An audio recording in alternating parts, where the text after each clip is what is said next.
讲到这潭美风太外围环流加上对东北季风的强盘效应影响，东部地区当咧落大雨。一那宜兰北环公路也崩山的灾情，一寡市区的车路也拢有淹水。民众就咧烦恼讲，这疏花路龙会登去，就提早对花莲上北。一那宜兰四季国小的英数分校24是停班停课一天，台东的兰屿含绿岛也是过昼了后停班停课。 怪手拍拼咧赶工课，希望赶紧甲车路拍通。宜兰北环公路台七线90公里的所在，因为连续落雨，地势土石放落来。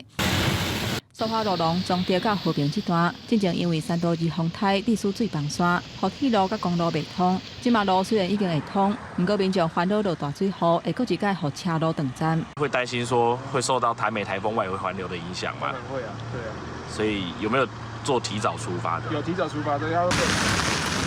头前暗坑淹水，警方赶紧甲路封起来，避免车辆入去。台美风太外围环流，加上东北季风强破效应的影响，东部的雨势不了大。宜兰部分所在出现淹水的情形，四季国校英数分校二是因为山区车路断站，停班停课一天。台东兰屿甲绿岛中昼12点开始停班停课。不过宜兰23暗时宣布停班停课，由各机关家己决定，煞风批评会提责任。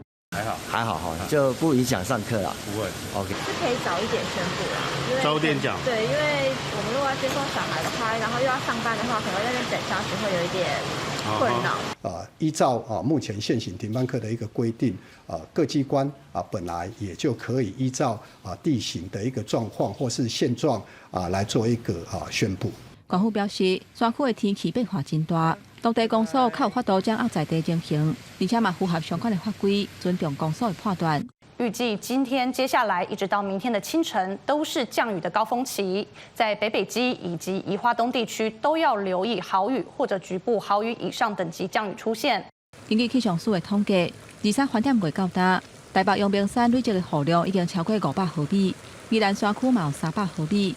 估计24下晡到25透早，也是落雨的高峰期。